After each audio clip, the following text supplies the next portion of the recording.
कम कपड़ों वाली बहू। गांव के चौधरी साहब का परिवार अपनी परंपराओं और संस्कारों के लिए जाना जाता था। चौधरी साहब एक सख्त और अनुशासन प्रिय इंसान थे, जो अपने परिवार की मर्यादा को लेकर बहुत सजग रहते थे। उनके घर में बेटा राघव, बहू सविता और उनकी पत्नी थी। राघव शहर में नौकरी करता था और साल भर पहले उसकी शादी सविता से हुई थी। सविता एक पढ़ी लिखी, मॉडर्न सोच रखने वाली लड़की थी। बहू का आगमन। जब सविता शादी के बाद पहली बार गांव आई, तो पूरे गांव ने नई बहू की एक झलक पाने के लिए चौधरी साहब के घर का रुख किया। सविता ने उस दिन पारंपरिक साड़ी पहनी हुई थी, सिर पर पल्लू और हाथ में चूड़ियां। चौधरी साहब को सविता का यह रूप देखकर खुशी हुई। उन्होंने सोचा कि बहू उनके घर के मान सम्मान को बनाए रखेगी। शुरुआती दिनों में सब कुछ ठीक चल रहा था। सविता ने घर के कामकाज में खुद को ढाल लिया और घरवालों का दिल जीत लिया। लेकिन सविता की असली पहचान उसकी मॉडर्न सोच और लाइफस्टाइल थी, जो धीरे धीरे सबके सामने आने लगी।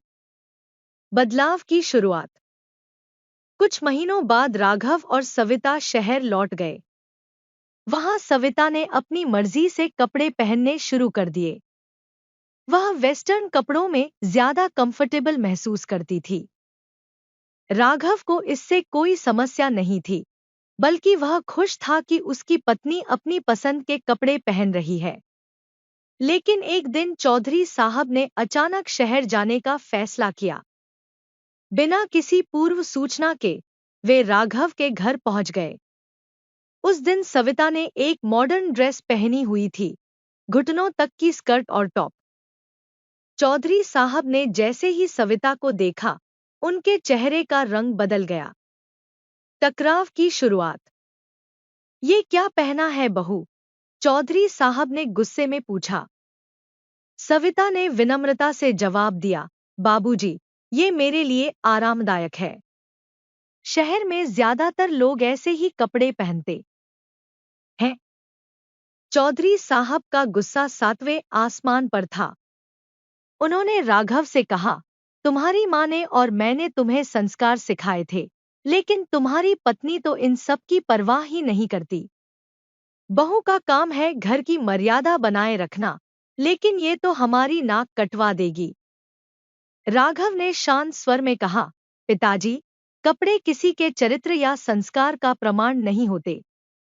सविता जो पहनती है, वह उसकी अपनी पसंद है। लेकिन चौधरी साहब इस बात को मानने को तैयार नहीं थे। उन्होंने आदेश दिया, बहू, अगर तुम हमारे घर की बहू हो, तो तुम्हें हमारे तौर तरीकों का पालन करना होगा।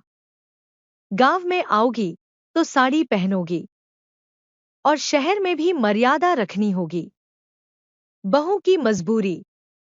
सविता को यह बात नागवार गुजरी, लेकिन उसने कोई बहस नहीं की। उसने सोचा कि समय के साथ शायद चौधरी साहब की सोच बदल जाएगी। अगले महीने गांव में एक बड़े धार्मिक आयोजन का आयोजन था। सविता को भी वहां जाना पड़ा। उसने गांव में चौधरी साहब के कहे अनुसार साड़ी पहनी। लेकिन वहां भी कुछ औरतें उसके मेकअप और स्टाइल को लेकर बातें करने लगी। नई बहू बड़े शहरी ठाट बाट वाली है, एक औरत ने कहा। हाँ, इसे गांव की औरतों के जैसे रहना तो आता ही नहीं, दूसरी ने जोड़ा। सविता ने यह सब सुना, लेकिन चुप रही। वह सोचने लगी कि वह कितना भी कोशिश कर ले, लोग उसे उसके कपड़ों और स्टाइल से ही जज करेंगे। सविता का निर्णय। कुछ समय बाद एक दिन सविता ने राघव से बात की। उसने कहा, राघव, मुझे लगता है कि मैं सबकी उम्मीदों पर खरा नहीं उतर सकती। मैं जो हूं वह हूं। अगर मैं खुद को बदलने की कोशिश करूंगी, तो मैं अपनी पहचान खो दूंगी। राघव ने सविता को समझाया, तुम्हें खुद को बदलने की जरूरत नहीं है।